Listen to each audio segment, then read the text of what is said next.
আরেকটা বিষয় যে আমি কি এগুলোকে সাপোর্ট করি কিনা আমি আলোচনা করতে চেয়েছিলাম এই তিনটা বিষয়, লিখিত, পাস মার্ক, নেগেটিভ মার্কিং।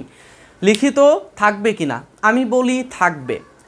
তারপর হচ্ছে তোমার নেগেটিভ মার্কিং থাকবে কিনা, নেগেটিভ মার্কিং অবশ্যই রাখা উচিত। তারপরে হচ্ছে তোমার পাস মার্ক কেন থাকবে না, আমি বলি এর পেছনে যুক্তি আছে। তোমরা যারা এখন পর্যন্ত ভর্তি পরীক্ষায় অংশগ্রহণ করবে, তোমাদের ফ্রি হ্যান্ড রাইটিংয়ের স্কিলটা থাকতে হবে। তারপরে তোমাদের এমসিকিউ যেমন গুরুত্বপূর্ণ, লিখিতও গুরুত্বপূর্ণ। বর্তমান চাকরির বাজার বলো আর যেখানেই বলো না কেন, তুমি একটা লিখিত, তোমার হ্যান্ড রাইটিংটা কেমন হবে, তোমার লেখার মধ্যে সেই গুণগুলো থাকবে কিনা, যে একটা লেখার মধ্যে যেই গুণ থাকা প্রয়োজন সেইগুলো থাকবে কিনা, এইগুলো জাজ করেই কিন্তু একটা শিক্ষার্থীকে একটা বিশ্ববিদ্যালয়ে ভর্তি পরীক্ষায় অংশগ্রহণ করানো হয়।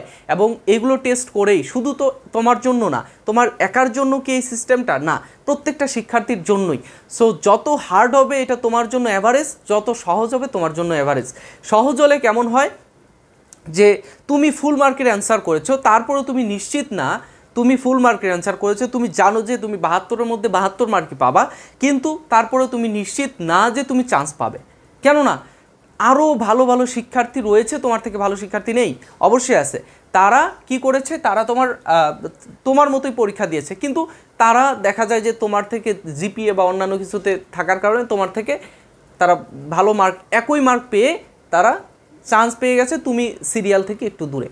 কেননা তো পরীক্ষা সহজ হয়েছে। তো সহজ পরীক্ষা এটা হয় না সচরাচর, কিন্তু যেটা মানে চিন্তা করলে যেটা আসে যে তোমার এই প্রশ্ন সহজ করলে পারে সেটার অ্যাভারেজ সবার জন্যই সমান হয়ে থাকে, আবার হার্ড করলে পারে সবার জন্য সমান হয়ে থাকে।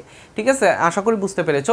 এরপর হচ্ছে তোমার নেগেটিভ মার্কিং। নেগেটিভ মার্কিং রাখা প্রয়োজন, কারণ তুমি আমাদের এইচএসসি পরীক্ষায়, এসএসসি পরীক্ষার মানে আগ পর্যন্ত, এইচএসসি পরীক্ষার আগ পর্যন্ত আমরা কি একটা প্রশ্ন যদি না পেরেছি সেটা আমরা অযথা দাগ দিয়ে দিয়েছি। মানে প্রত্যেকটা আমরা চিন্তা করি প্রত্যেকটার ঘ হবে, প্রত্যেকটার গ হবে, বা প্রত্যেকটার গ হলেও যদি প্রত্যেকটা গ দাগাই দেখা যায় যে 40টার মধ্যে 10টা অলরেডি হয়ে যায়। তো এরকম যদি তোমরা এরকম করো, না জেনে না শুনে যদি পরীক্ষা দিয়ে তুমি চান্স পেয়ে যাও, তোমার জন্য, তুমি যদি পড়াশোনা করো ভালোভাবে, তুমি চান্স পাচ্ছ না, তোমার একটা ফ্রেন্ড সে এরকম অহরহ ঘটনা রয়েছে যে ভাইয়া আমি এত ভালোভাবে পড়াশোনা করলাম, আমার মেয়েটা এত, আমার একটা ফ্রেন্ড আমার থেকে হেল্প নিয়ে পড়াশোনা করেছে, বা সে এত বেশি ভালো স্টুডেন্ট না, সে চান্স পেয়ে গেছে। তো এরকম, এটা কি বৈষম্য না তোমার জন্য? তো এটা তোমার জন্য এটা বৈষম্য বা অবিচার করা হয়েছে। তো সেরকমই যদি নেগেটিভ মার্কিং না থাকে, একজন অযথা হুদাই দাগায় তোমার চান্স পেয়ে গেল আর তুমি চান্স পাইলা না, এটা তোমার জন্য একটা জুলুম। ঠিক আছে, তো সেই জন্য নেগেটিভ মার্কিং থাকা প্রয়োজন। পাস মার্ক থাকা প্রয়োজন কেন? তো পাস মার্ক একটা শিক্ষার্থীর ন্যূনতম যেই গুণটা থাকা প্রয়োজন। তুমি 72 মার্কের পরীক্ষা দিলা, 30 মার্ক যদি তোমার পাস মার্ক নাই থাকলো, সো এই পরীক্ষা দিয়ে তোমার লাভ কি? একজন 15 পেয়ে যদি তার মেরিট লিস্ট আসে, এই শিক্ষার্থী কি বিশ্ববিদ্যালয়ে ভর্তি হওয়ার যোগ্য? তার নাই যে বিশ্ববিদ্যালয়ে ভর্তি হবে, কেননা তার মার্ক একেবারে কম। তাকে যেই মূল্যায়ন করার জন্য যে সিস্টেমটা দেওয়া হয়েছে সেই সিস্টেমের মধ্যে সে নাই।